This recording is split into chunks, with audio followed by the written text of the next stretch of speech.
Ho ho, kids! You're listening to a couple of annoyed, jolly grunt boys, and this is the 138th Simpsons podcast. Just see those sleigh bells jingling, ring, tingle, tingling too.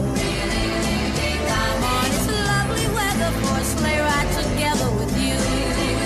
Outside the snow is falling and friends are calling you. Come on, it's lovely weather for a sleigh ride together with you.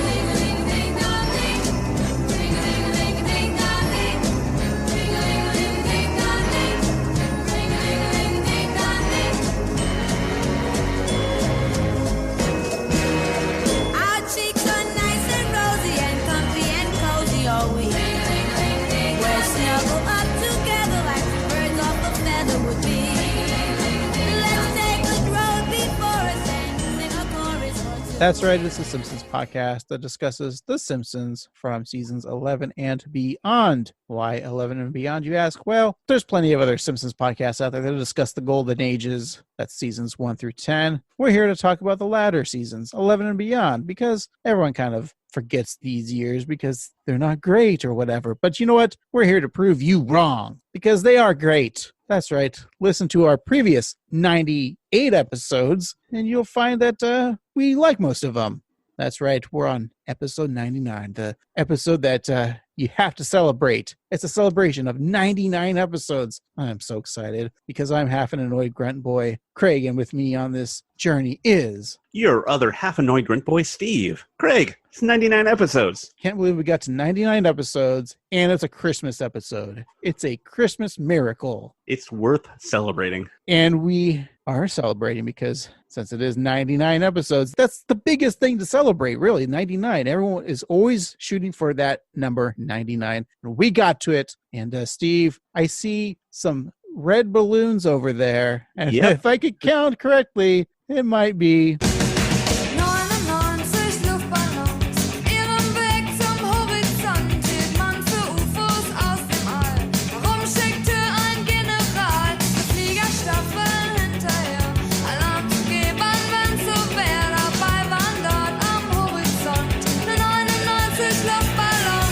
That's right, Steve. You got 99 red balloons just for us, filled with a glorious, glorious gas known as helium. Yep, that's right. That glorious gas known as hydrogen. That's right. Steve got him some helium balloons, and they're red because it is Christmas time. 99 red Luft balloons filled with helium. Yep, filled with hydrogen. So, Steve, for this celebration, before we get into the episode, I did get some nice, fine cigars here. I picked them up at the Dollar Tree earlier today. Very nice. We'll celebrate after we were done reviewing our 99th episode of this podcast. All righty, Craig, what are we talking about today? I don't know. Let's just talk about Christmas stuff real quick. All righty.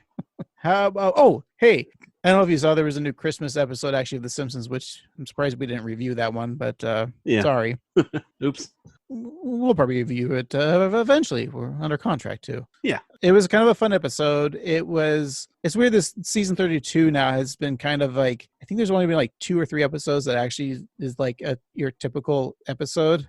Because they've just like throughout the season, they've done like 3 short stories and like 4 episodes of kind of that thing, you know, like a Treehouse of Horror there. And then they did like other like Simpsons Tall Tales type of things. Mm-hmm. And then they did one episode like a few weeks ago that was just Skinner and Chalmers the whole time. And then now they did one that's a Christmas episode, but like Ellie Kemper plays the voice of like a TV executive for like a Hallmark Channel type thing. And she's coming in to supervise they're filming a Christmas movie in Springfield. So, but it parodies all that like tropes of the Hallmark movies. And it reminds me of my favorite movies. They Came Together with Paul Rudd and Amy Poehler. I've talked about on podcast. I've been a fan of that. And, you know, it's kind of fun, you know, it pokes fun at all those Hallmark movies. So maybe next Christmas, Steve, we'll get to that episode. Yeah, I mean, it's something to look forward to, especially after this year. I mean, what else could happen?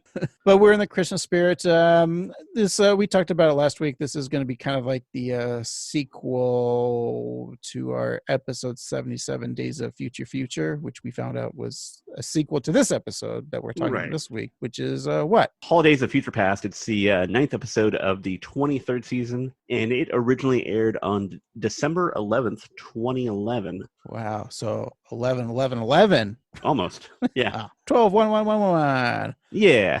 You know, I remember that date because I went to see a great movie by Gary Marshall, right? Yeah. Gary Marshall classic movie. It was #1 film. Well, he produced it. Yeah. It One was of written those.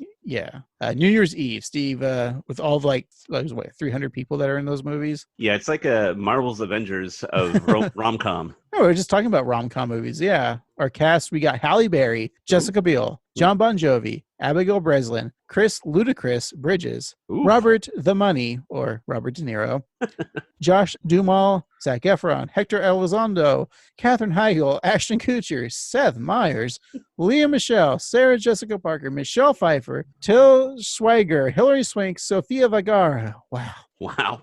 Oh, those were just the people that actually saw the movie. Oh. Yeah, these movies weren't made for us. So, I mean, you might have seen them, but I never did. I've never seen it.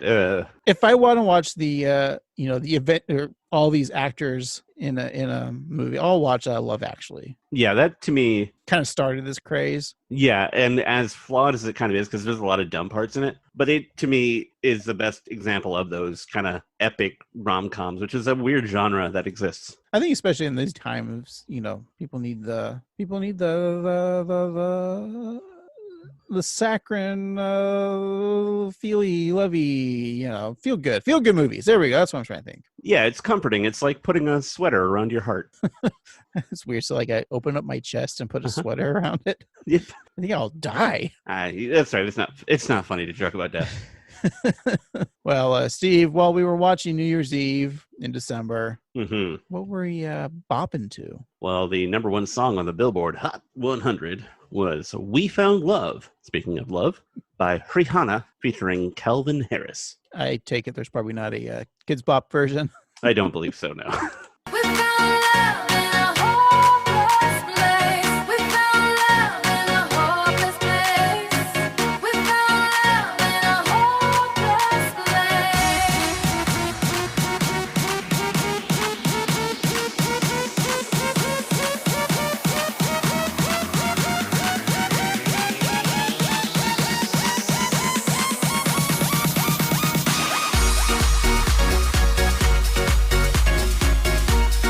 I like Rihanna. She's fine. Yeah, she's okay. And I said she's fine. I don't mean that like in a physical sense. I'm like, No, she's I mean, adequate. she's very attractive. Yes. Yeah, She hasn't tweeted anything weird or anything, right? I don't think so. Like the earth is flat. She's not one of those people, right? I don't think so. I mean, I think her biggest controversy was her hit with Chris Brown. Oh, Jesus.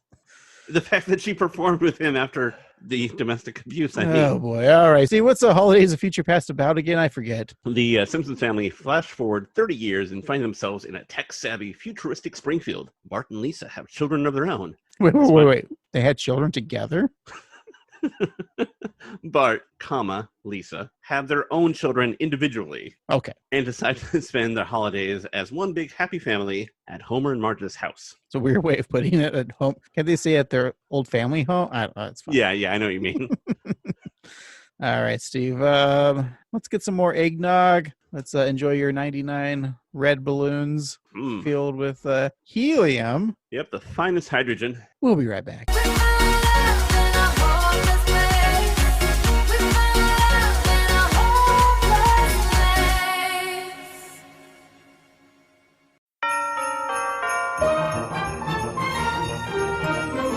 place. And we're back. Today we're talking about Holidays of Future Past, the 9th episode of the 23rd season. It originally aired on December 11th, 2011. It is episode 495 in the show's run. Your nerd code is NABF18. It was written by J. Stewart Burns, directed by Rob Oliver, and your showrunner is Al Jean. J. Stewart, Mr. Burns. Yes. All right, so this is the prequel episode, I guess, to the Days of Future, which we reviewed in July of 2020, so a few months ago. Episode 77. We also reviewed Flanders Ladder that he wrote.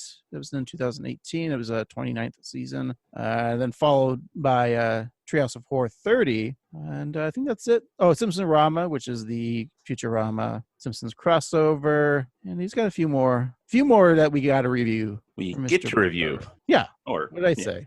have to review. Yeah, it's like we're under contract. Guess where he graduated from college from, Steve? I'm guessing it's not Cudger. It's not Cudger. Of course, it's Harvard. Harvard.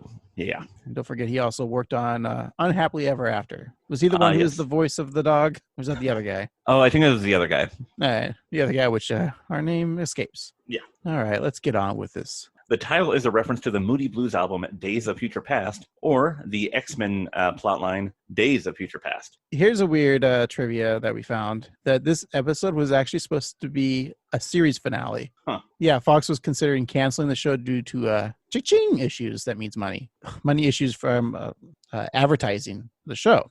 But the issues were resolved with pay cuts for all involved in the show, and the series was greenlit for 24 and 25. I think this is about the time then when Harry Shearer was threatening to quit. Wow. Yeah, I could see that. Huh. Now thinking about this trivia, like, oh, this could have been the last episode. Yeah. Well, we get a title gag, which Mhm. could have been the final title gag. Wow. Yeah, we got King Orkotos flies across the screen as Santa Claus being pulled in a sleigh by 8 reindeer. Ooh, we got a Christmas episode. I mean, if this was the last episode, It does kind of round it. great way to bookend the series. And I'll get to something later on when we review it. Alrighty. So we also have a billboard gag, and so it shows Monty Burns and Herschel Krostowski giving some side-eye, and text that reads, Bah Humbug and Happy Hanukkah. Christmas Ignorers United. Famous Bart to chalkboard gag. He writes, cafeteria trays are not toboggans. It's true. I mean, they could be. Yeah, if you have a small enough butt. And Bart's got a little butt. He's got a little butt. And then we have a couch gag. Hey, it's the Simpsons as gingerbread people. Yet again. They run and land on a plate next to a glass of milk, becoming lifeless. A mysterious hand places a For Santa card near the plate. Homer takes a bite of his own arm. Last time he was a gingerbread person, he bit off Bart's head. So I don't know if that's progress. I think that's not. Yeah. He'd rather eat his own kid than his own arm. It makes more sense to eat your own kid, though. Yeah. I mean, if you're into like veal, it's probably pretty good. Yeah, more tender. Yeah. I've never had veal. I don't know if I have either. It might be in like hot dogs I had as a kid. Sure. I mean, not veal, but parts of a baby cow. Yeah. Teeth mostly. Testicles. Uterine lining. So our episode probably begins on Thanksgiving afternoon, probably at like 2:30 in the afternoon. Yep, after everyone's had dinner. The Simpson family are stuffed from their holiday meal, and Bart groans and undoes his belt, and Lisa takes off her pearl necklace. Maybe she had like an allergen to something. Throat was expanding and all. Yeah. And Maggie loosens her diaper and lets out a belch. Homer is drunk from all the food that he's consumed. He declares that he'll never eat turkey again, and then asks Marge if they have any ham. You ever have ham on Thanksgiving? I've had it, yeah. I used to live in a house with a bunch of other people, and somebody's mom would always buy a honey-baked ham, like a whole one for just him, and he kind of let us have fair game at it. So What? for like the next week, I would just munch on honey-baked ham. It would just be in the fridge, and it's so hard to not just gorge on it. Yeah, I've been to Thanksgivings that have with multiple people. So it's weird. Like I've been to things. It's like No a need to humble brag. Yeah. No, there's I never really had big family Thanksgivings, but extended family is in the past Mm-hmm. now, and yeah, there's always like there's the turkey, there's the ham, there's the whatever, the giant fish. No. I've always wanted like a tradition. I know this is a Christmas episode now. We're talking about Thanksgiving, but Right. I always like how like Italian Americans, like you always see it on like TV or like the East Coast thing. Like they always make like lasagna and ziti.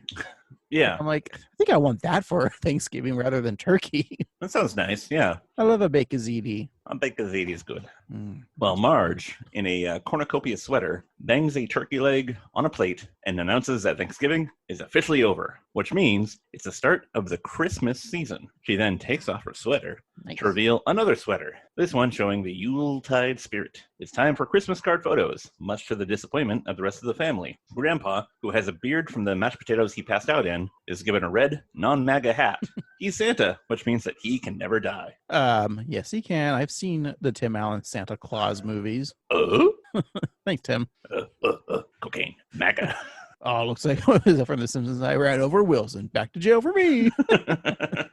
classic Simpsons. The family's all dressed in their winter holiday apparel. They sit on a couch to pose for the picture, and Bart asks if they could just use the picture of the pets dressed as reindeer. Marge shows them the photo of last year, and we see Santa's little helper and Snowball too attacking their alpha male Homer. Who cares what we look like in whatever stupid year this is? You'll understand one day when you have kids of your own. Who says we're gonna have kids of our own? Not me, man. This cycle of jerks has to end. Are we done yet? It's a Wonderful Life is about to start. I wonder what my life would have been like if I'd never seen that movie. Just look happy. You know, we've talked about Yeah. classic movies, right? That we've Yep. never seen. Mhm. Still have yet to see It's a Wonderful Life. Me too. From The Simpsons and other things, I know the plot line basically. Yep. But I know there's a bank. I know Jimmy Stewart. And like Mo the bartender puts his head in an oven, right, in one scene. I think so, yeah. Yeah. I've seen too many pop culture things. I'm like, do I need to see It's a Wonderful Life? There was even like a Beavis and Butthead episode parody of it, and that's the one I want to remember. Exactly. It's the true meaning of Christmas. Tacos. I can't believe we just did a Beavis and Butthead. When Beavis and Butthead comes back, I think we'll, I'll say it here first, we will do an Eye Off Springfield for the reboot of Beavis, the second reboot of Beavis and Butthead. Yes, definitely. The second coming will be covered. You said coming. I think that gas from the balloon steam's really into my head. Leak in there. I'll just light a candle. It'll be fine. Yeah, right.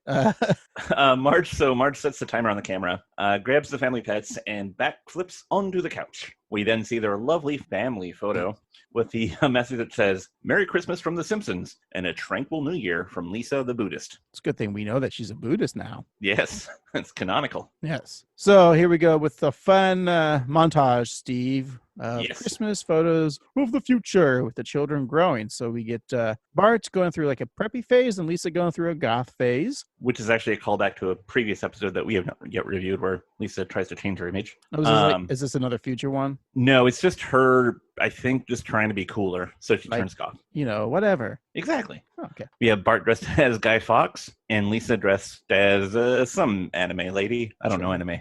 And we got Bart looking like James Dean or maybe Fry from Futurama. That's true. While Lisa opts for a Diane Keaton style. Bart and Lisa as teenagers with Bart with a suitcase and a banner letting us know that he's going to state college. Woohoo! Good job, Bart. Bart with a banner that shows that he's flunked out of that state college. Lisa with a banner that reads private college. Then Lisa with her ear-pierced girlfriend and snazzy short haircut. Ooh. And Lisa in a throuple with two women. Ooh. Lisa in a cap and gown signifying that she graduated college. Lisa with a grown-up Milhouse. The family's in a formal gear as Milhouse and Lisa are in a respective tuxedo and wedding dress. Ooh. The family with Lisa pregnant and Milhouse holding his wife's hand. Then Lisa and Milhouse with her new child. The family with Lisa missing. Family sans Lisa with Maggie showing off her new guitar. Ooh. And then we have Maggie in her space glam outfit. And Bart and Marge holding a poster of Maggie with playing the interplanetary rock tour. Ooh. Who is she, Bill and Ted? Then we have the aged Simpsons parents and Bart, who's all grown up, and he's nursing a Duff beer. And then the same trio, but Bart donning a Hawaiian shirt, a shaggy beard, and snacking on his own squalor. Ooh, filthy. And then Homer kicking Bart out, and Bart looks like a jerk. Like he's got like an orange vest and like a shaved head, and just looks like a dirtbag. You know what he looks like? Who's that? Not a political podcast, but he looks like your typical MAGA guy. Yeah, if that hat were red instead of green. Yep. Yeah, you're totally the right. Cargo shorts are perfect. Uh-huh. the Stained. tank top. And then we have just Homer and Marge, old and gray-haired, first on the couch, then enjoying a scuba tour of an underwater New York, riding camels in the desert of the South Pole, and taking a rover drive through Mars as little green people with various numbers of eyes wave on. Aren't those green number eyes like Disney? Yeah, like Toy Story. The Toy Story aliens. Yeah. Okay. Yeah. Wow, this is pre Disney owning The Simpsons. Prescient. Yeah. Well, the montage continues, and Homer and Marge are taking one of the Martians as a pet. They're holding up the Christmas photos of their kids, and they zoom in to show Lisa's family, the Simpsons Van Houten's Simpsons, consisting of Lisa, Milhouse, and their daughter, Zia. Next, we see Maggie Simpson, grown up and on stage, playing a guitar shaped like Santa Claus, with a caption that reads, Maggie Simpson, the voice of our generation. And finally, we scroll to Bart's family photo, showing his soon-to-be ex-wife and 2 children, which the photo has been torn in half, with text saying, Happy Holidays from Bart and Jenda, per our separation agreement. Jenda wasn't on this episode, but if they ever do, I think they should cast Amy Poehler to do the voice. That's a good idea. It was Amy Poehler, right? Yeah, Okay. we should remember that for the future. All right. We'll go back in time and tell our July 2020 selves. Anyways, we cut to the dilapidated Springfield Elementary School, which has now been converted to some lofts. Oh. Now they're called the lofts at Springfield Elementary. And inside room 203, an adult Bart turns on a hologram of the Itchy and Scratchy show. What 40-year-old would watch cartoons he would watch as a kid? So, I know. That's embarrassing. yeah. He then grinds some coffee beans in the pencil sharpener and makes a pot. Oh, coffee. Uh-oh, Steve. What was that sound? Well, I like coffee a lot. And, You mean you've never had coffee from a pencil sharpener? I mean, the grind would be all off. It'd be so weird. You don't want to taste the yummy lead? No. Huh. And it would be, first of all, it'd be too coarse for a drip machine. It bothers me. Anyway. But the coffee pot itself looked nice and futuristic. Like he didn't have to put any, I know there's, reusable filters, but it looked, yeah, it did look pretty easy and quick, yeah. too. It was a quick drip. Yeah. That's what you call your, never mind. Bart walks through the decapitated hologram of Scratchy before sitting down and opting to not watch his favorite childhood cartoon. An elderly Armin Tanzarian pops into his apartment. You're 2 weeks late on the rent, Bart. Not to mention that geography report from 30 years ago. Don't worry, I got some buyers coming over to look at my good kidney. They grow back, right? Just get me that rent or you'll be expelled. You mean evicted? Transporter engaged. Now what? Mom, don't make us go to Dad's. It smells like dog, but there's no dog.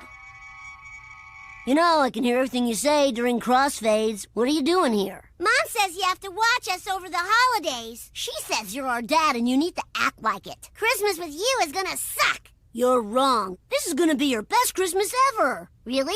Yeah, give me some credit. I'll just dump them at my mom's. We can hear thoughts now. Damn it. I think I probably said it in the podcast with the little kids. I love those little voices. Yeah, they're cute. They're kind of dicks, but they're cute. I just have you on recording saying cute and dicks. Just let you know. Oh, good. You would blackmail me, Steve. Well, I have you on camera saying blackmail and dick. Next, we go to the futuristic and eco-friendly Van Houten residence, where Lisa greets her husband, a sneezing and sniffly Millhouse. He's allergic to holly, mistletoe, and the red part of candy canes. He can't believe they put a man on the sun, but they can't stop his sneezing. In walks their daughter, Zia. Hi, Zia. How did you do on your math test? Gee, I'm fine, Mom. Thanks for asking. I'm going online. How did my daughter turn into my brother? Don't blame me. When we had her, they used only the best genetic material, which meant none of mine. You parked the car. That helped. I guess. Maybe my mom would have some ideas. Why don't you take Zia to your parents for Christmas while I nurse my allergies in one of the non-Christmas celebrating states? You could go back to Michigan. It's still under Sharia law. Yeah, but they always make me wear a veil. It's weird, in the time we're living, with what happened this past year with Michigan. Mm-hmm. That's the complete opposite of what would happen to Michigan currently. Yeah. That's crazy. It's really crazy that this is 9 years, this is 9 years old, and it feels so old.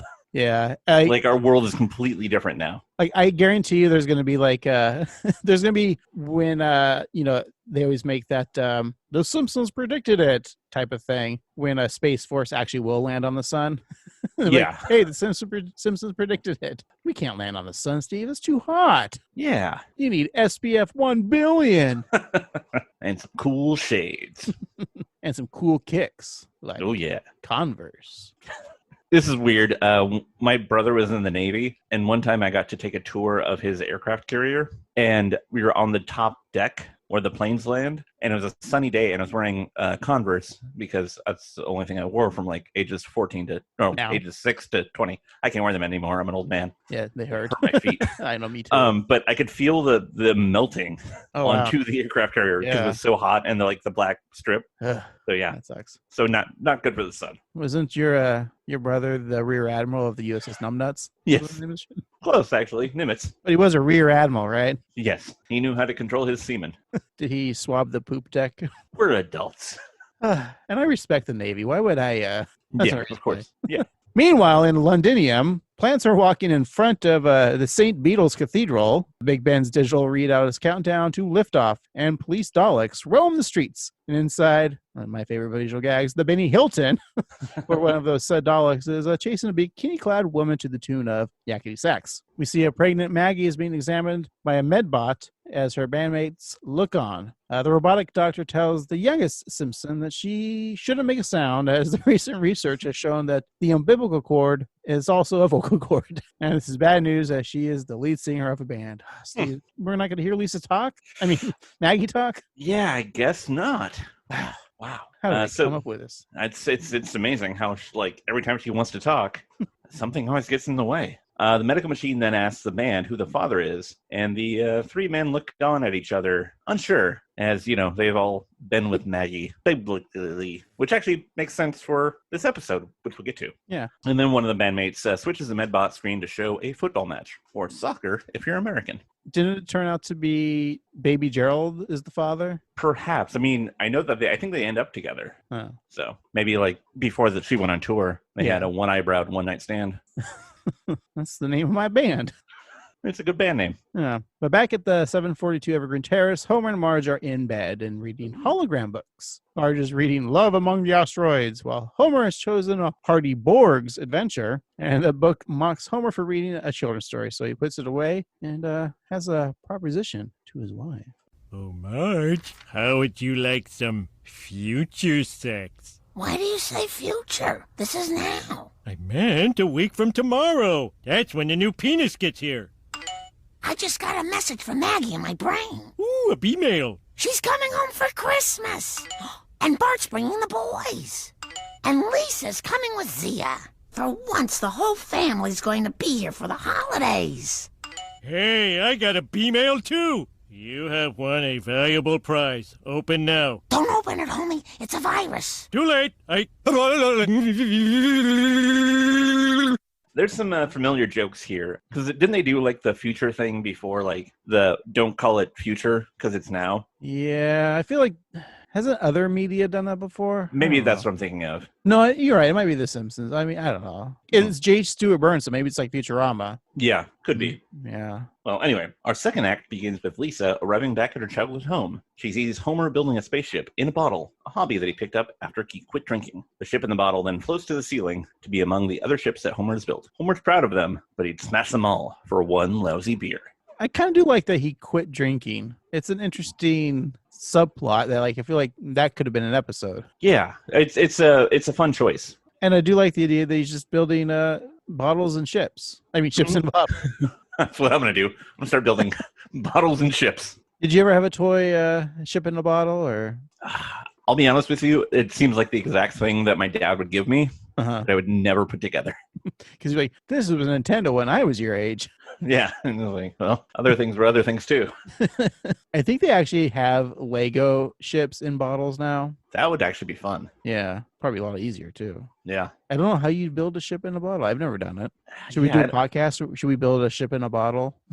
That sounds invigorating to the listener. You could do the USS Numbnuts. Get your tar on it. Tiny little Converse. Don't look at my condom, Steve. Oh, he's a tiny little Converse. All right. Well, downstairs Bart is with his kids, decorated the tree, but he's growing a little frustrated. Oh, man, I can't believe they still haven't figured out a way to detangle Christmas lights. Mom's boyfriend is good at detangling them. Well, maybe Mom should marry him. She did. We weren't supposed to tell you. Your mother remarried?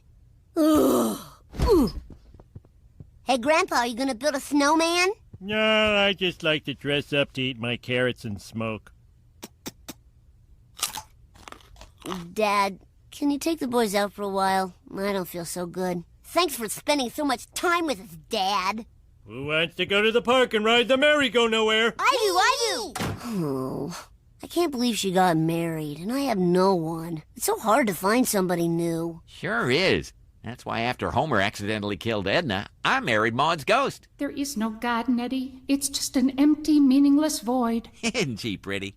It's kind of creepy with Flanders saying that Homer killed Edna. This is before Marcia Wallace had passed. Yeah. It's kind of a little creepy. Simpsons predicted it. Jesus. Dan Castellaneta killed Marcia. Okay,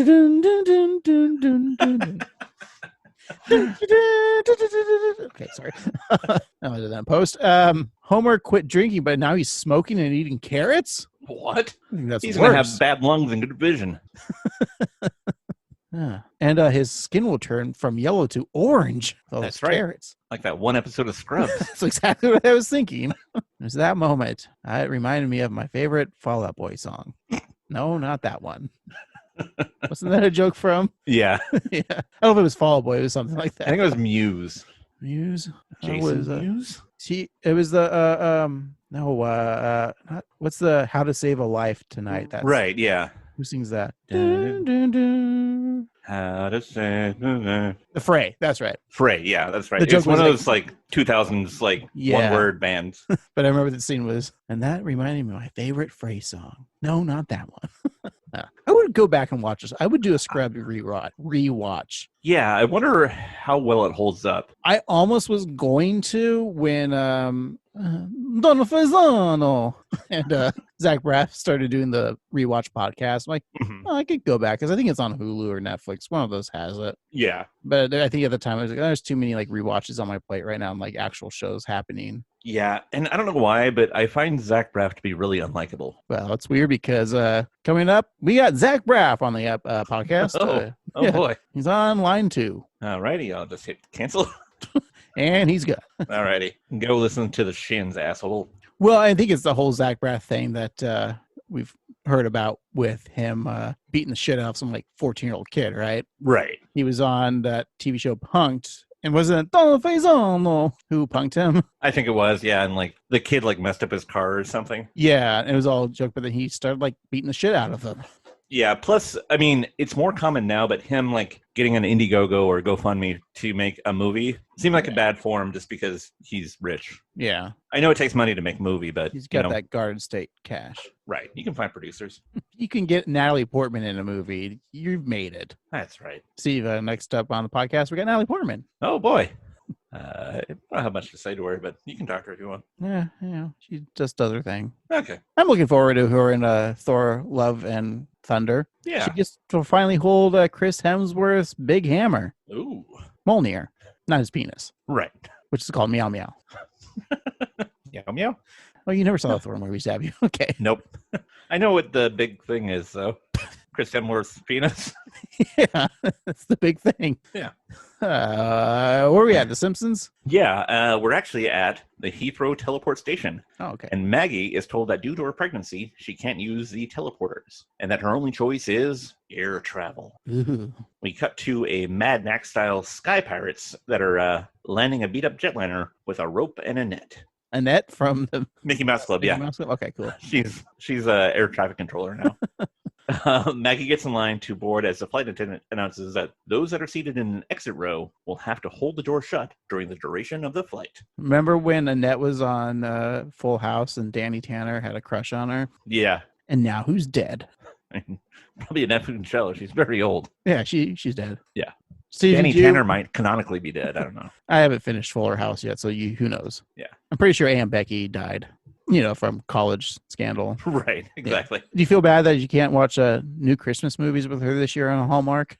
Yeah. I think they replaced her with, let's say, the Winnie from Wonder Years. Yeah, or let's say... Candace Cameron. Candace Cameron, yeah. She can do it. Yeah, she Jodie can. Sweetin even. I don't care. You know what I'm looking forward to is that... I was going to say the Olsen twins. No, that spicy movie where Mario Lopez plays Colonel Sanders. This is all like I haven't. Did they show a clip or like a trailer? I don't know. I think it's like a 15-minute commercial. Yeah, basically. it's just a commercial, and like I think they're funny. Yeah, but it's gonna be like, yeah, we get it. Okay. There's one ad exec at KFC who was like, or at Yum Brands, who's just like, you know what we should do? Just run Colonel Sanders into the ground, have everybody possible play him. It'll be hilarious. Yeah. And it's not. No, it's like we get the joke was funny when who was the first to do it? Like, I mean, when Norm Macdonald did it, that was great. Yeah. And even like when Reba McEntire did it, like, that's weird. Sure. Okay. But then like they just kept on doing it. And it's like, I don't even know who it was anymore. I just wish they would have got Bernie to do it. From The Simpsons? No, Bernie Sanders. Oh, they said Barney. The purple dinosaur? Yes. So some trivia for you. Cool. At the Heathrow teleport station, one of the teleporters is going to New York from Futurama. Wow. Yeah. Back at the Simpsons home, Lisa is busy on her laptop while Marge is pulling a tablet out of a cookie jar to make cookies. And she places a drop of water on the pill, and it turns into a recipe card. I really like that gag. And then Marge pulls out the ingredients to bake, and Zia walks in. Lisa invites her to see a concert featuring 68% of the original Cher. And Zia rudely dismisses her mother and then connects to the Ultranet. We like how the cookie cutter looks like a cookie cutter. Yeah. Just like shoots the lasers. Easy cleanup, though. Yeah, it seems like fun. I also like the fact that the recipe card, it was an actual recipe for cookies. And I'm glad you said that, Steve, because I made the recipe. Here you go. Oh. Good. Now, see, I ran out of sugar, and I was watching the Sissy Spacek classic Coal Miner's Daughter. If you remember that scene in that movie, she ran out of sugar and substituted it with salt instead when she was making that pie. Yeah, it tastes fine to me. Because you like salty over sweet. And also, I had a big Thanksgiving over the weekend. Oh, okay. With like a lot of people over. Oh, yeah. Oh, you can't taste anything. I get it. Even your COVID. So Lisa tells Marge that she wishes strangling your kid was still legal, a practice which ended when Homer's Law was passed. Marge tells her daughter to just relax and bake something, and Lisa responds by saying that she is trying to deal with her disrespectful daughter, something Marge couldn't possibly understand. I like that gag. Isn't there actually a Homer's Law with The Simpsons now? Like they're not actually allowed for Homer to strangle Bart? Yeah, I do believe. Oh, it's dumb. It's cartoons. Yeah. I mean, violence in cartoons is I mean, we're watching the new Animaniacs, and there's plenty of violence in that, and that's for kids. Right. Like, I wouldn't know what a mallet was if it wasn't for cartoons. Or an anvil. I'm not fully certain what an anvil does. Have you ever seen an anvil in real life, Steve? I don't think so. Maybe at like the county fair when there's like the people dressed up as blacksmiths. Right. Even then, I'm, suspicious of them. I see them with their Apple Watches. I'm like, they didn't have that back in the blacksmith days. Would you be happier if they were whitesmiths? I would prefer them to be General Neutral Smiths. Okay. Back in the sky, a man flying the machine asks for a pillow, and the sky pirate controlling the plane shoots the man. That was funny. The Mad Max style aircraft. And inside the aircraft, people are packed tight as the flight attendant offers concessions down the aisle. Suicide pills, Mohawk gel, 20-year-old business week, turkey and brie rat. Do you have any dog food left? Oh, could I have the whole can?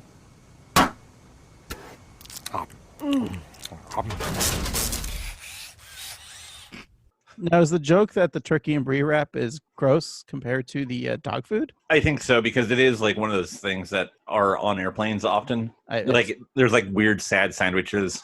I love turkey and I love a brie. That sounds great. Oh, yeah. I got some brie from work the other day. It was amazing. Do you eat it as is, or do you melt it on bread? Either way. I like it with an apple, kind of a tart apple, and then, either a cracker or some bread. What kind of apple? You said tart, but there's at least 3 apples. Lately I've been going for a gala, which isn't super tart, but it's good. I do like a Granny Smith, though. I mean, the Granny Smiths are pretty much only useful for a baking purpose, like a pie. But you're right, with the brie cheese and a Granny Smith raw. Yeah, it's good. Yeah. All right. I was just testing your apple flavor profile real quick. I'll do a jazz sometimes. Oh, look at you. I'm not opposed to a pink lady. You'll eat a jazz with your little jazz cigarette. Oh, yeah. It's the flavors you don't taste that are important. Eat a pink lady while you lick your pink lady. I just love reference. The wife from West Wing. Because she was in Greece. Yeah. Oh, Pinky Testiclero. Yeah. Pinky testicles. Pinky. No. Wow, this is like jazz. It's just weird references. I think it's just like the gas is leaking from those 99 Luft balloons. I think you're right. Oh boy.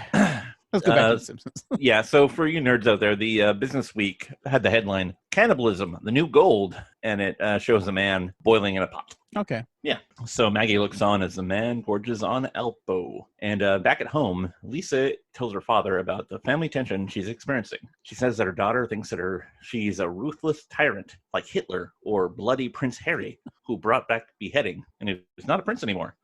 Homer plans on taking Bart's kids around the now dangerous downtown Springfield. Homer's not worried, though. He has his invisibility cloak. If only he could find it. And I gotta say, I know we're kind of playing fast and loose with the rules about future, but I really feel like invisibility cloak is more of a magic thing than a future thing. Well, I would agree with you because, as you know, like the Harry Potter, they literally, have a invisibility cloak. Invisibility cloak. But I think science might catch up because of like reflective digital mirrors. Oh, that's a good point. So that could happen. But I feel like if you had something invisible, you'd probably turn it off and then it would be visible. But Homer's just a dum-dum, That's true. After 99 episodes of this podcast, I finally realized Homer's a dum-dum. Homer equals dum-dum. But you're right about the whole like Harry Potter. Like, how does he know where it's at? I guess he takes it on and like, okay, it's in that. Yeah. J.K. Rowling likes to put visibility cloaks over people that aren't boys or girls. Yeah, she's a jerk. You should just shut her damn mouth. For those who are listening, take a shot. We've mentioned J.K. Rowling in this episode. We're playing the drinking game at home. Yeah, we mentioned Trump. We mentioned J.K. Rowling. Did I mention James Bond or Star Trek yet? I mentioned that I like coffee. Yeah. All right. We then see a musical montage in the style of Roll of Tenenbaums with Homer taking the Gene Hackman's role. We get one of my favorite artists playing his one of his favorite hits, or one of my favorite hits. Me and Julio Down by the Schoolyard by one Sir Paul Simon. He hasn't been knighted yet, but I'm sure Bloody Prince Harry will have knighted him by then. So he plays in Homer and Bart's Boys Steal Candy from the Quickie Mart with Robo Snake in the style of Robo Cup. Jailbird busts in. His hands are Gatling guns and firing wildly. The Simpsons boys duck for cover, and Apu and his 8 adult children now fire back with varied weapons of their own. And one of my favorite comments here is that Apu's like, hey, we live in a cashless society, so why would you be doing this? I mean, that's actually a thing that's kind of true these days. Yeah. So it's unclear what Snake is actually after. And the boys take some of the squishies from the bullet-riddled machine and run off. Yeah, I'm excited for a cashless society. I know we're almost there. Not quite yet, but man, I hate pennies. Yeah, I'm surprised that they're still around. They cost 2 cents to make. And that makes no sense. Next, we head to the Burns mansion, where Homer throws a rock through the window. A very elderly Burns, about 134 actually, calls to release the hounds, and Smithers dumps a box marked hounds full of not dog bones, but bones of dogs in front of Homer. Homer and the kids just kind of shrug and walk away. That was sad. In another part of town, a cab drives past the First Church of Lardlad. Inside the taxi, we have Kearney. He's behind the wheel with McGaggy as his passenger. He comments that he used to go to jail with Maggie's brother. Bart, right? Yeah. Just then, he notices that she's having contractions. He says, computer, hospital. And his cab turns into a flying car a la, Back to the Future there. Mm-hmm. And soaring above the traffic and landing at a computer hospital. I like that joke. Yeah. He's going to have to do the old-fashioned way. He pulls out gloves from the glove compartment and says, gloves, hospital. And the gloves float to the steering wheel and take the taxi to the sky. They could have done a second beat there. Yeah, I know what you were thinking, like the glove hospital. Exactly. But there's no such thing as a glove hospital, Steve. Fine. Yet. That's right. In like 20 years when the Simpsons predicted it. So late at night, Lisa steps outside with a bottle of wine. She looks to the dark sky and sees the stars form ads that read, "What a night for Buzz Cola," and Cookie Quan Realty, #1 in the western sky. Bart, who is sitting in the treehouse, invites her sister up. An electric rope sends her up the tree. The siblings then share a tender and kind of sad moment. Should I have married Nelson? 'Cause we still talk on the phone. Nelson calls you? Well, someone calls someone. The boys think I'm a lousy father. Oh, poor Bart. My daughter thinks I'm a lousy mother. Sorry. It's okay. But you know who took her side? Marge Bouvier Simpson. What'd she do? She told me to relax and bake cookies. Did you bake any? Yes, I did. And they were some of the best cookies ever made in this house. But that is not the point. Well, Mom kept her hands off you, and you turned out great. You think so? Maybe it's the court-mandated sincerity chip I got in my brain, but Lise, you're the person I always wanted to be.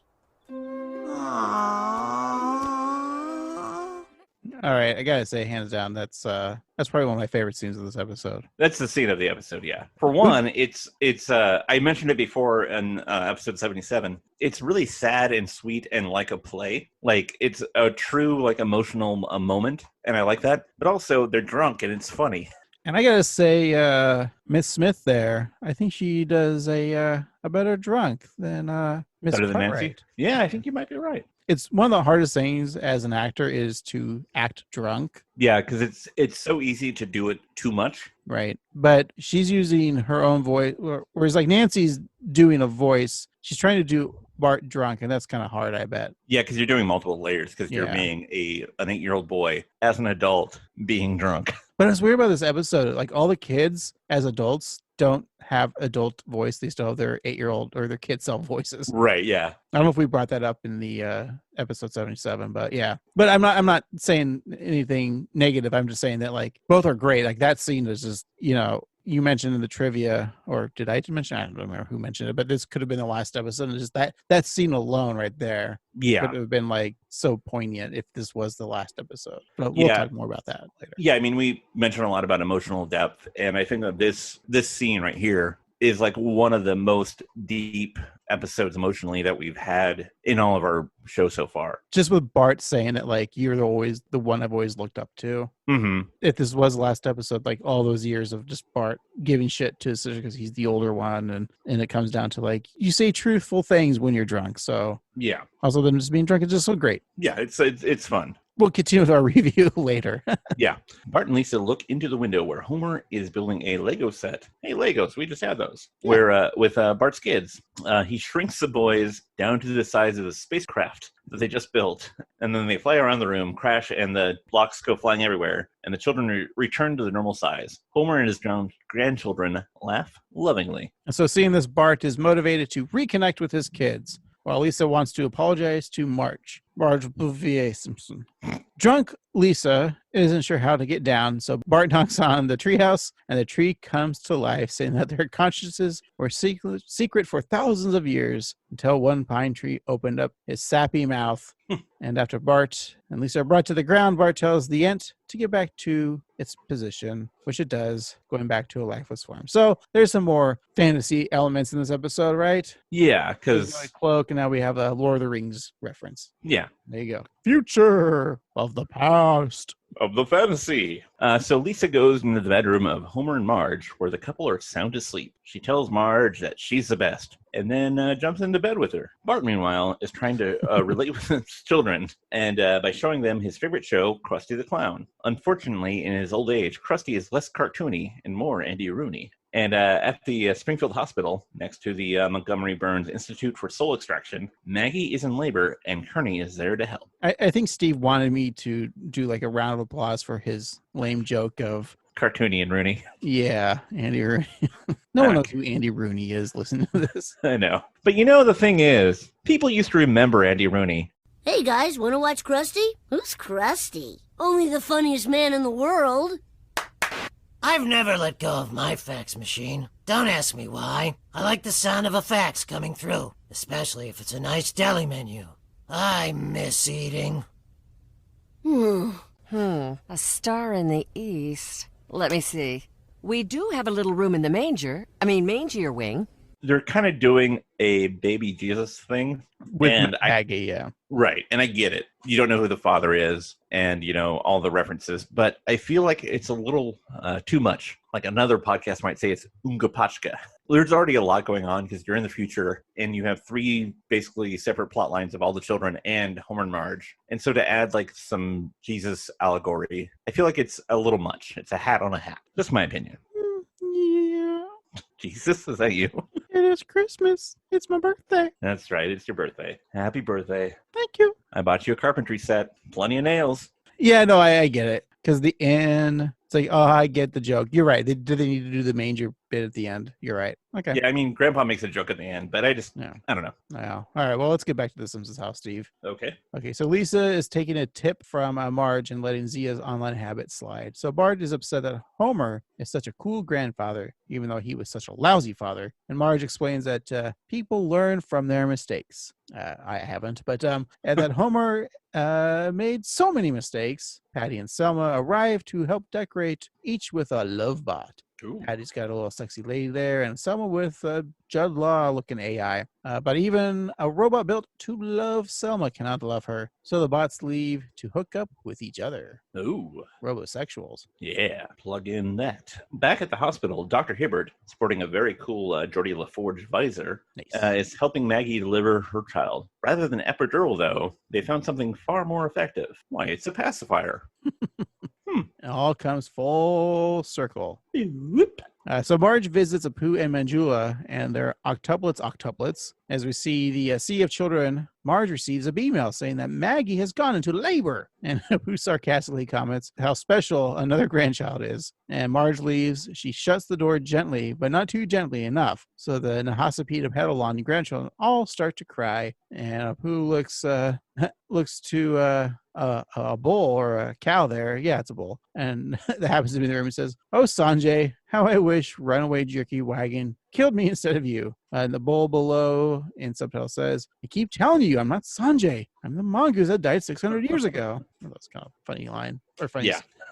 But I do have a blunder for you, Craig. Oh, no. If you pause it, there are only 42 octuplets of the octuplets. If all of the octuplets had octuplets, there should be 64. This is either a goof or not all the babies are there. Boy, I really hope somebody got fired for that blunder. They could all be dead, too. Yeah, I mean, if you had 64 grandchildren and, 12 or 14 of them died, that's not so bad. All right. So, words to live by from Steve. Yeah, kids can die. Jesus. Not like they own houses. Our third act starts with Lisa fighting the urge to pry into her daughter's life. She decides that sometimes a mother's job is to butt in, so she tells Marge to butt out, and logs on to the Alternet to save Zia. She connects the cord to her neck and is transported to a world of people floating to and fro, going to sites like NewsTube and offshore gambling. She is then greeted by social media invites. Lisa Simpson, the following people want to friend you.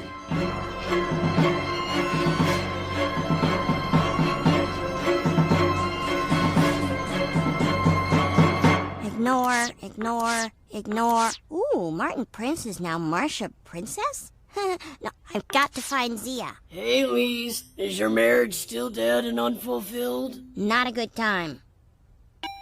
You know we're destined to... Ah! Now, where is the Google door? Right. It's Dr. Seuss's birthday. Google, even though you've enslaved half the world, you're still a damn fine search engine.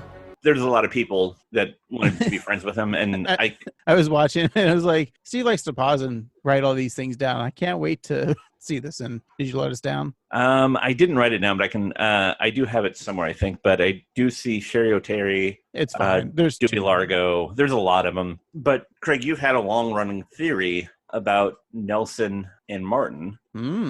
And so I would say that this may put a wrench into your theory, but maybe there will be a third one of these. And Marcia Princess, Nelson, and Lisa can be in a throuple because we've already seen that Lisa is cool with polyamory.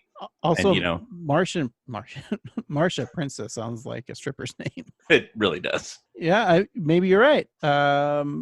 Maybe that's how they get together. Is maybe Martin and Nelson, though, just as themselves, hook up. Yeah, I mean, I think that the three of them would make a nice couple because Nelson and Lisa already have a history, and you've mentioned that Nelson and Martin have a history, or Marcia. And I think that Martin or Marcia and Lisa have like the intellectual side of it. She's like, not bad. Right. And then the raw sexual power that is Nelson can like please them both. I mean, Yeah, you get it. you're good. Steve, I have a blunder though. Uh-oh. Yeah. So Lisa's in the ultranet, right? And she goes to Mhm. Google, and they have a little Google is Dr. Seuss's birthday, right? Oh, It's Dr. Seuss's birthday. Now, this episode takes place during Christmas time, Steve. Right. Christmas all of a sudden get pushed to March because Theodore Seuss Geisel's birthday is March 2nd, 1904, Steve. Oh, boy. Boy, I really hope somebody got fired for that blunder. So Lisa types in Zia's name, and a door that says private, moms keep out, appears. Happy, Lisa says bingo. And then 3 doors appear, one saying free bingo, one for off-planet bingo, and another one for bingo, trash cans for people on the go. Lisa then says arg, and yet another door appears, this one saying find arg near you. Lisa pushes the ad doors away and ponders opening the door to Zia's mind. She'll turn from one kind of mother to another. And Bart takes to the streets to find Homer and his kids. He drives by District 9, like the movie, where the bug aliens are grouped, standing around a fire because they're, trash people. Yeah. And then he drives past District 10, where the posh bug aliens are outside of their mansion, driving Rolls Royces and playing croquet. Ooh. Suddenly, a siren wails. It's Chief Wiggum. Ralph Wiggum walks up to Bart's car, and Bart mentions that he thought that Ralph had died. And the second generation police officer explains that he got cloned and then accidentally shoots himself in the head. Another Ralph steps in to begin to question Bart as he drives away. A truck then runs over that Ralph, and the driver of the truck is yet another Ralph who calls the previous Ralph stupid. He then runs into a brick wall, setting the truck on fire, as well as the number of Ralph clones that are inside the truck. So many dead Ralphs. So many dead Ralphs. Well, Bart goes to Moe's to see if Homer has been there. Wow, this place hasn't changed a bit. Yeah, I keep meaning to switch things around, but this place is always a crime scene. Was my dad here? Yeah, since he don't drink, he just comes here to see Lenny and Carl. Hey, Lenny. I'm Carl. Don't you remember? You came to the brain-switching ceremony. Right. What was the point again? Because I wanted to get back together with my wife, who was sleeping with Carl at the time. Turns out she had switched brains with a monkey on a Japanese game show, and it just got weirder from there. I found it quite normal. Anyway, if you're looking for your dad, he took the kids to see his dad. Thanks. Hey, Mo, get me another beer. Quit making me fat. On the floor, there's some chalk outlines of people, and we see Sideshow Bob, the Capital City goofball as well. Oh, no. Yeah, they're both dead. Sad. I know, but at least Sideshow Bob got killed by a rake, which is canonically good. It'd be a good tattoo. Oh, yeah. Yeah, I mean, if you look at it, like, someone died at the table, as a, right. They should have had, like, an outline of Greedo from Star Wars in one of the souls. No. Futurama can make that joke, not Simpsons, right? Yeah, I think that's more appropriate. The ultimate fate of Sideshow Bob is a rake. All right. Well, outside the hospital, Burns is holding hands with the devil as he enters the soul extraction depot, and inside, Marge has arrived. As Maggie's labor continues, Hibbert jokes that his bills, not the contractions, are 2 minutes apart. In the ultranet, Lisa enters Zia's personal space and sees the teen's girl's bedroom. Zia has a cello, manners from Ivy League colleges, and chemical experiments for homework. She also has posters of inspiring women, such as Joan of Arc, Queen Elizabeth I, Marie Curie, Princess Zimzam from Star Wars or whatever they call it, and Lisa Simpson. What? Ooh. And just like us, Lisa also gasps. And she hears Zia's voice, and the contents of the beaker for her online chemistry midterm takes the shape of Zia. Why are you here?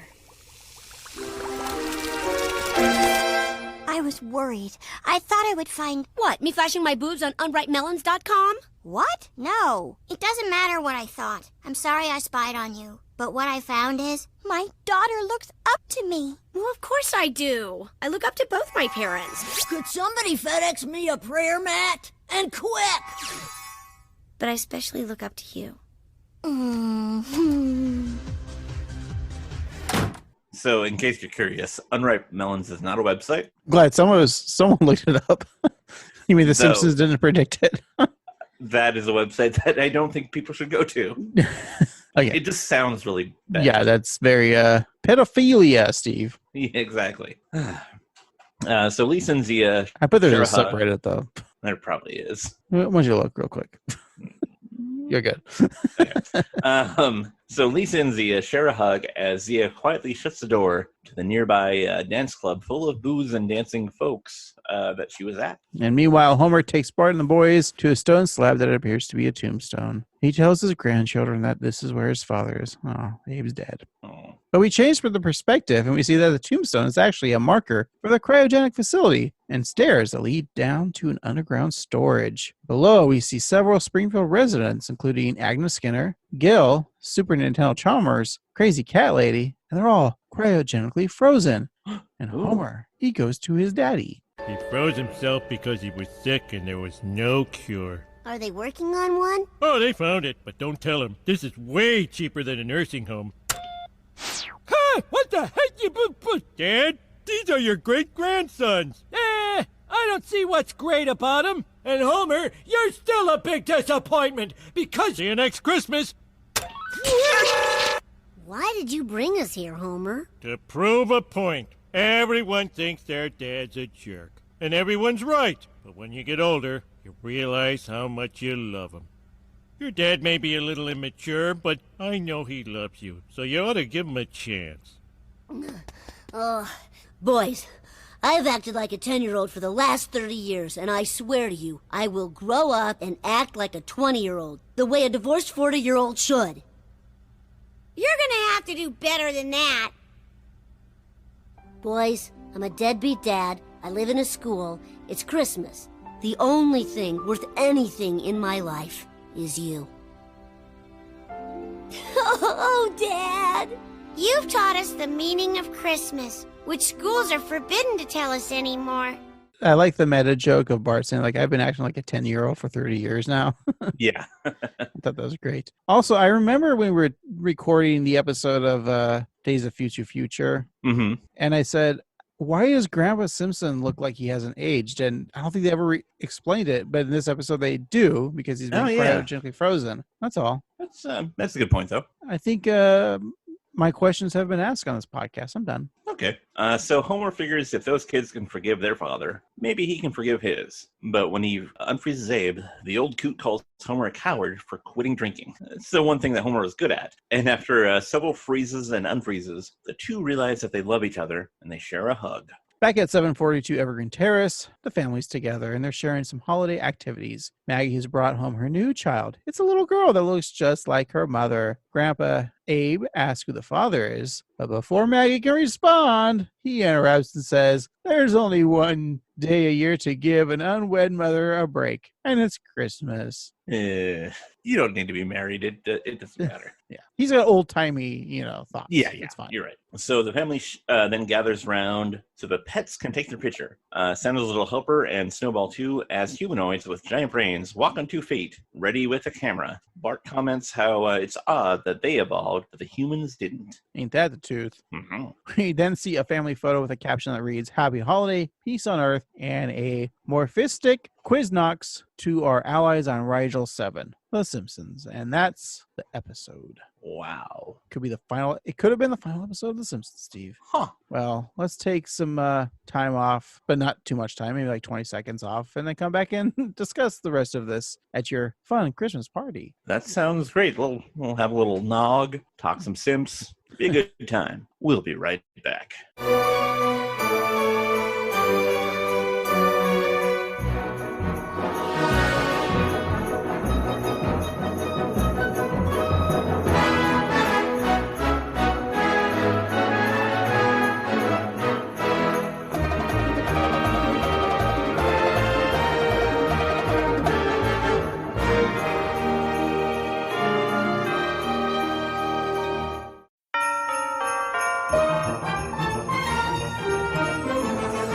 And we're back. Craig, let's finish up our conversation about this episode, Days of Holidays Past, and we'll say our MBJ, and we'll, finish up the episode like we normally do.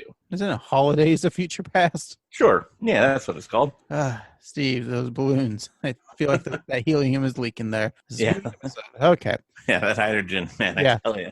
Helium. Okay, so do usual visual gags and quotes, that sort of thing, right? Yeah. Cool. So for visual things, things to look at, for me, Picture? yeah. On t-shirt or tattoo? Exactly. I think my favorite thing would have to be like just a bunch of burning Ralphs. Like the grocery stores in Southern California? Especially last summer. Yeah. Yeah. What sales. Yeah. Oh yeah. Maybe some Ralph Wiggums. Oh, there you go. Just like a pile of them on fire. I think that'd be fun. I think the obvious visual gags to have on a t-shirt or a tattoo would, of course, be the Simpsons family photos throughout the year. Mm-hmm. I mean, that seems kind of obvious, and that would be a kind of a fun t-shirt. But I gotta go with, I would also like a Dr. Hibbert wearing his Geordie LaForge Ooh, yeah. eyes, but wearing the Star Trek uniform, maybe. Mm-hmm. But he'd probably have to be wearing the Dr. Blue instead of the Geordie Yellow, right? It's true. Different departments. But I gotta go with a very simple one, Steve. Ooh, okay. That would be, if you even haven't seen this episode, you would still get the reference. And that would be the chalk outline of Sideshow Bob next to a chalk outline of a rake. That's pretty great. A black t-shirt. Yeah. I love it. Yeah, that's really good. That would be actually kind of an easy shirt to produce, probably. Yeah. Oh, great. Now I have to do something. Just in time for the holidays. I don't know. I don't think T-Public can get the shirt out before Christmas. If we probably not. When this episode's posted. How about quotes or scenes? I'll just say it for myself, and I think I said it in the episode too. It's I think we both agree. With Bart and Lisa as adults drunk in his treehouse. It's such a poignant scene. Like if this was the last episode, like just that scene seals it as like, yes, it's a cartoon about a family that's silly and just showing the humanity of Bart and Lisa, like realizing like when they were kids, like all of the things that they've done, like just as a viewer watching that, like thinking of all the things that they've done, all the righteous causes that they solved and you were trying to do. It just comes down to like Lisa's not the superhero she grew up to be as a kid. Mm-hmm. She's got a family. Does she ever say where her job is in this? I don't think so. We find out what. I don't even know what Bart does. Yeah, I don't know. Do they the episode that we reviewed, episode 77? I don't remember if they had. I'm trying to remember, but I don't think that they do. Oh. But I like how like Lisa's just a normal human being. Like she's not like the president or just right. She's not like the top scientist at a research facility or anything. Like she's just a person. And that's how like when you get together with your siblings, and you've probably had that before too. You get together with them and it's like, oh, remember that time, that sort of thing. Yeah, exactly. So I think that's just like my favorite scene. I don't really know if it's a favorite quote or favorite joke. There's some good jokes.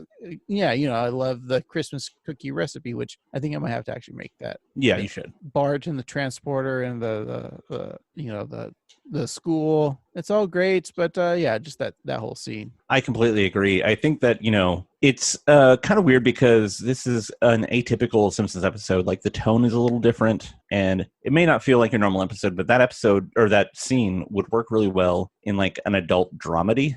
Like This Is Us. Right. Yeah. But maybe not. I never watched the show. Yeah, you're fine. But I think that it's just a really powerful scene. And I think that, it really makes the episode. It saves it from a lot of things, I think. Yeah. When we talked about the sequel to this, our reviews were not so positive. Mm-hmm. I was listening today and I think I gave it a 4 out of 14. And if you gave it a 3 out of 30. Wow.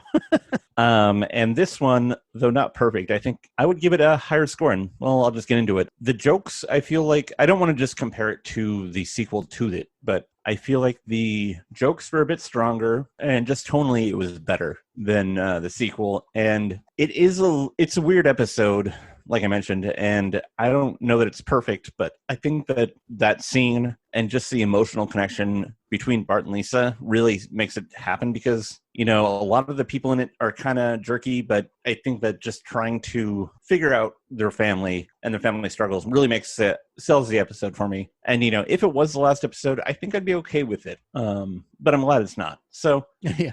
I would say that, Apu had 64 grandchildren, and out of 64, I'm going to give this there are 42 there, or 48. I'm going to give this a 48 out of 64. That's a nice 70 75% if we were doing math, or if we were doing grades in school. That's a Yeah. C. It's a C average. That sounds about right. So I was kind of talking about, I was alluding to something here. I was like, let me get to it later. And this is what I'm going to talk about right now. Had this been the last episode, and they're building up to this, like if it was, I feel like what if they were to do a last episode, I like the idea that it also takes place during Christmas, Mm-hmm. and then it shows adult Bart and Lisa and Maggie. I know they do the future jokes, and they've done it, many times with like Bart to the future. And of course, Lisa's gets married. Yeah. Here's what I would have done. I would have started the show with the last moments of the Simpsons roasting on an open fire. Mm-hmm. And then somehow like it shows like a quick montage of like Simpsons antics that happened when they were kids. And it grows them up to current day 2011 if this was the last episode. So there's no goofy Futurama I would say if Star Trek anything, jokes. that's like the weakest part of the episode is like all the future jokes. So if it actually took place in 2011 with adult Bart and Lisa, and you see what I'm saying? Like it just took place in our current timeline of life. Yeah. I think that could have been more impactful as a final episode. It just showed like if this was the last episode, it would be what's 40-year-old Bart doing these days. Right. With no funny, science fiction elements, just what was current in 2011. Yeah. So that's what I was going to allude to, and I thought you would have been more like, that's amazing, but apparently No, it is amazing. I like it a lot. fuck you. I agree with you. Oh, fine. Anyways, that being said, I'll give us Steve, I know we was rank it out of something that happened in The Simpsons, but this is our 99th episode. Oh, yes, it is. I'm just going to rank it out of 99 being the highest. Alrighty. I'll give it a 37. That's a pretty low F. Fine, it's a 69. Nice. All right. Steve, I think it's just the helium from those balloons. Yeah, that Christmas hydrogen party. is making me goofy. Yeah, so but no, I think it complements the Days of Future, and I think if you're gonna watch this, watch Holidays of Future Past and then watch Days of Future. And it's the holiday season, so you get a nice little hour-long Simpsons episode, really. Yeah, and I think that this episode makes the other episodes stronger as a whole. Like, we didn't care much for the latter episode, but I think that collectively they work better. I mean, no one would like Godfather 2 if Godfather 3 didn't exist. Sure. Because Godfather 3 helps Godfather 2, right? Yeah, we'll say that. Well, Steve, I've been having fun at your Christmas party. That's a good time. Yuletide spirit all around and all that. We're celebrating our 99th episode with our 99 Loof balloons. Oh, yeah. It is Christmas. Let's find out what we're watching next week for our 100th episode. Alrighty, but before we do that, we should celebrate. It's our 99th episode. It's Christmas time. I want everyone to celebrate with us by Yeah. going to our favorite website that sells our merchandise, which is tpublic.com/user/annoyedgruntboys. Oh, And yeah. You can always go to our favorite social media to talk to us on Twitter, Facebook, Instagram at 138Simpsons. And you can always email us at 13simpsons@gmail.com. And if you want to, just leave us a review and 5 stars or the equivalent on your favorite podcatching app.